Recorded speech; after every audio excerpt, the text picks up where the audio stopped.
नमस्कार। देखिए, ये वो लेटर है, सरकारी लेटर है जो 14 नवंबर को जारी किया गया है और चुपचाप योगी सरकार ने जारी किया और इस लेटर से यूपी की सियासत में भूचाल आ गया है और मोदी और योगी, मतलब जिसको दिल्ली सरकार या मतलब कि जो केंद्र सरकार और योगी सरकार बिल्कुल आमने सामने आ गई है। पूरी घटना क्या है, पूरी खबर क्या है, मैं आपको बताऊंगा आगे। नमस्कार, आपसे एक अनुरोध है, वीडियो को जो है लाइक सब्सक्राइब जरूर कीजिएगा और कमेंट करके बताइएगा कि आगे इसमें होगा क्या। देखिए, मैं आपको बताता हूँ हुआ क्या है। योगी जो कि बहुत बड़े फायर ब्रांड नेता हैं, हिंदुत्व के बड़े फायर ब्रांड नेता हैं और जहाँ चुनाव प्रचार होता है वहाँ योगी जी की डिमांड बड़ी ज़बरदस्त रहते हैं और देश के प्रधानमंत्री तो मोदी जी, उनकी जो पॉपुलैरिटी के बारे में तो कोई संदेह है ही नहीं। लेकिन ये दो बड़े नेता या दो बड़ी सरकारें, उत्तर प्रदेश सरकार और जो है केंद्र में जो है ना मोदी सरकार, आमने सामने आ गई। और ये लेटर कब जारी हुआ है पता है आपको? ये लेटर हुआ है उस दिन जिस दिन 14 नवंबर को बिहार के चुनाव नतीजे आए हैं।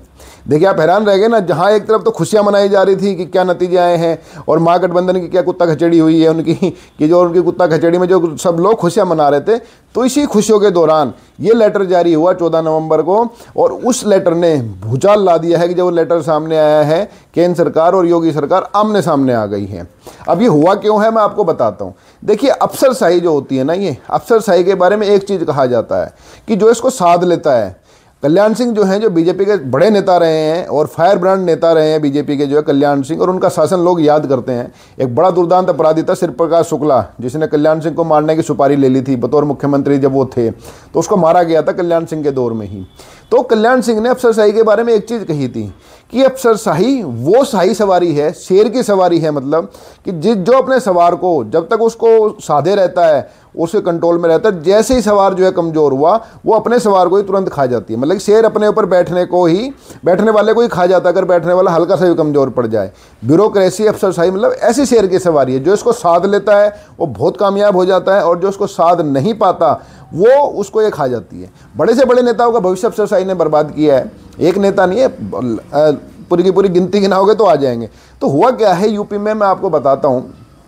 और ये उस दिन हुआ जिस दिन महागठबंधन बुरी तरह धूल चाट रहा था नतीजों में और पूरे देश भर में महागठबंधन के जो पूरे जो समर्थक थे वो उदास थे।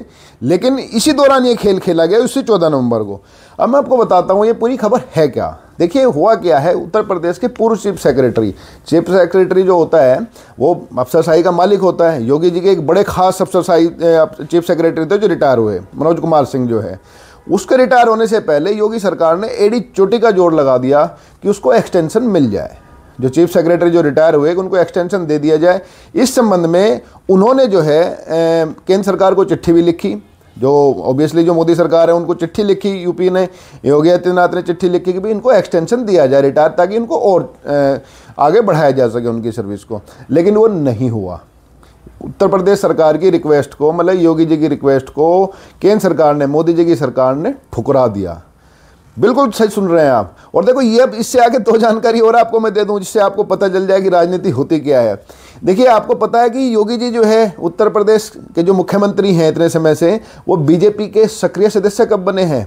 बिल्कुल ठीक सुन रहे हैं सवाल आप। वो सक्रिय सदस्य बीजेपी के कब बने हैं, फॉर्मली मेंबर जो है, एक्टिव जो है, 3 सितंबर 2024 को, मतलब पिछले साल ही।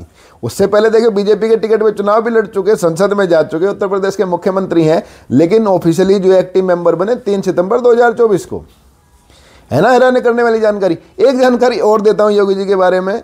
योगी जी ने एक बार 2002 में गोरखपुर में, भाई जहाँ के ये हैं, गोरखपुर में बीजेपी के ऑफिशियल कैंडिडेट, मतलब जो बीजेपी का औपचारिक उम्मीदवार था, उसके खिलाफ एक अग्रवाल साहब थे योगी जी के पसंदीदा, उनको निर्दलीय उतार दिया था अपने हिंदू माई के बैनर पे। एक तरह से निर्दलीय हुआ और उतरवाया, प्रचार भी बीजेपी के उम्मीदवार के खिलाफ किया और अग्रवाल साहब को जितवा दिया।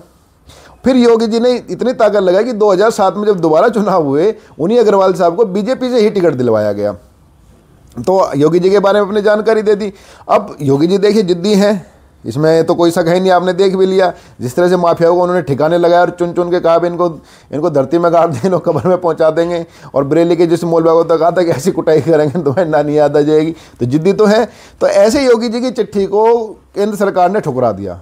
ये चाहते थे कि भाई जो चीफ सेक्रेटरी जो मनोज सिंह रिटायर हुए हैं उनको एक्सटेंशन मिल जाए।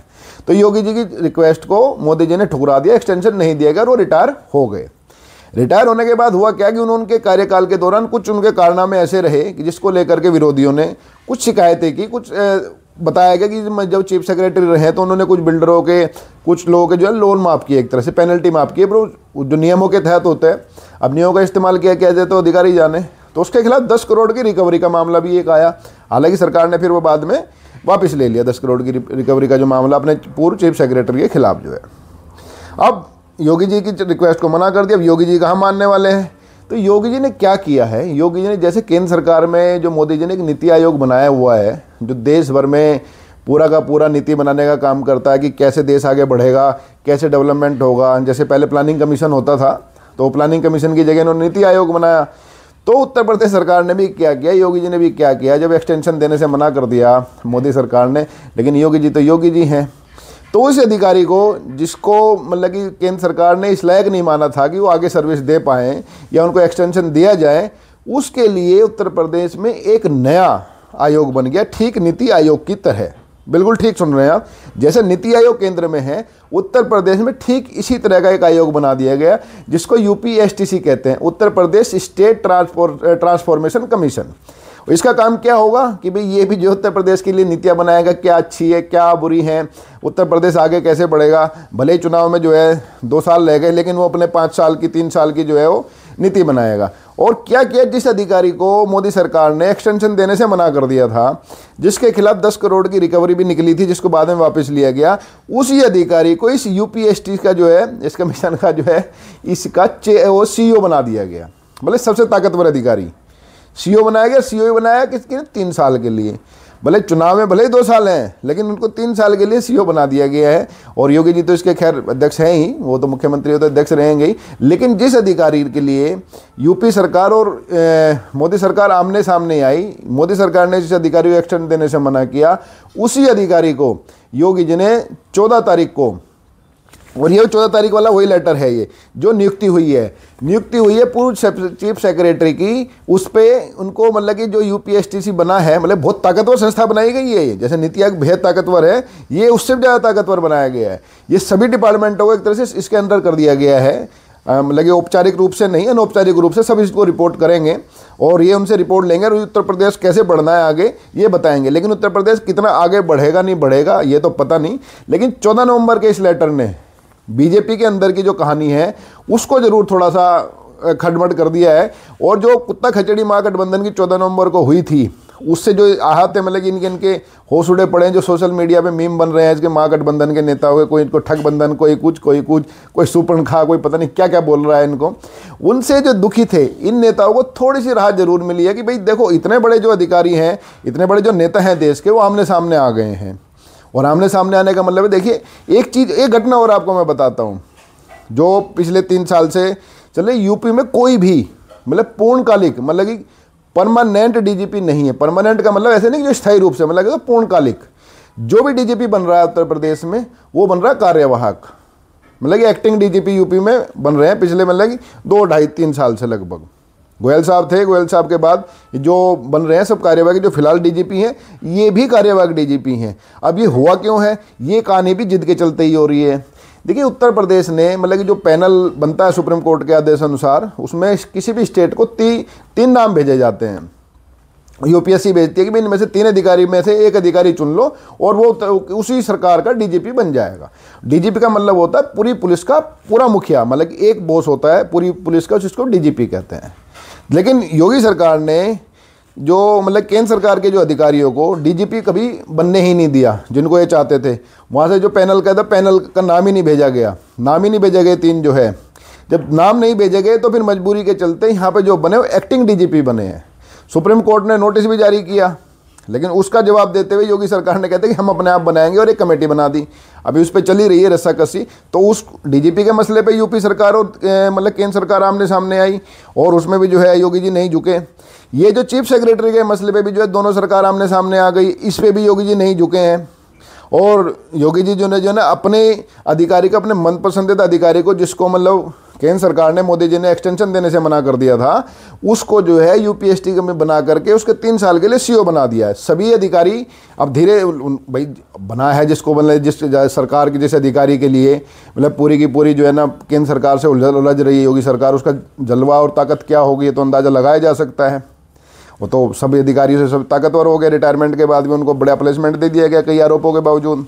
तो इस खबर ने जहां मतलब मोदी और योगी के जो समर्थक हैं उनको निराश किया है, उनको परेशान किया है, वहीं अखिलेश, मायावती, ओवैसी, तेजू, इन सबको थोड़ा सा राहत दिया है। जैसे कहते हैं ना, मतलब नमक मतलब चोट पे थोड़ा सा वो मीठी गोली सी दी है कि चलो यार इनके यहाँ भी गड़बड़ी हो रही है। और इतने बड़े नेताओं में गड़बड़ अगर हुई तो दिक्कत तो होगी। देखो बीजेपी के दोनों बड़े फायर ब्रांड नेता हैं, लेकिन इस चीफ सेक्रेटरी के मसले पे, पहले डीजीपी और इस चीफ सेक्रेटरी के मसले पर जो हमारे सूत्र हैं ये बता रहे हैं कि सबसे ज़्यादा बात केंद्र सरकार को ये कर रही है कि 14 नवंबर का दिन इस काम के लिए चुना गया, जिस दिन बिहार के नतीजे आ रहे थे। वो चुपचाप लेटर जारी कर दिया गया जिसमें जो है पूर्व चीफ सेक्रेटरी को उसको जो है सीईओ बना दिया गया इस पूरे इसका, और इतना ताकतवर पद उनको दे दिया गया। और नीति आयोग की जैसा एक कमीशन, एक आयोग उत्तर प्रदेश में बन गया। तो पैरेलल जो चलने की कोशिश हो रही है, इससे कहीं ना कहीं थोड़ा बहुत रिफ्ट, हालांकि बीजेपी के जो आरएसएस है इसमें इंटरवीन कर रहा है हमारे सूत्रों के अनुसार, इसको किसी तरह सुलझाया जाए। लेकिन ये लगता है कि वह लकीर योगी जी ने बड़ी खींच दी है कि जिस अधिकारी को एक्सटेंशन नहीं दिया केंद्र सरकार ने, उनको आगे एक्सटेंशन देने लायक नहीं समझा गया, या ये नहीं समझाया गया कि भी रिटायरमेंट के बाद ये सेवा कर सकते हैं, इस लायक नहीं समझा गया। उस अधिकारी को योगी जी ने 14 नवंबर को चुपचाप, जिस दिन नतीजे आए, चुपचाप जो है ना सीईओ बना दिया है यूपीएसटीसी का, जो कि मतलब नीति आयोग की तरह यहाँ पे बनाया गया है। तो इससे इसका आगे नतीजा क्या निकलेगा ये तो समय बताएगा। फिर अपडेट के साथ आपसे मिलेंगे, लेकिन तब तक के लिए नमस्कार। और उम्मीद है कि आपको ये खबर अच्छी लगी होगी, और आप कमेंट करके जरूर बताइए कि आगे किस खबर को या किस टॉपिक पे मैं खबर में बनाऊँ। नमस्कार।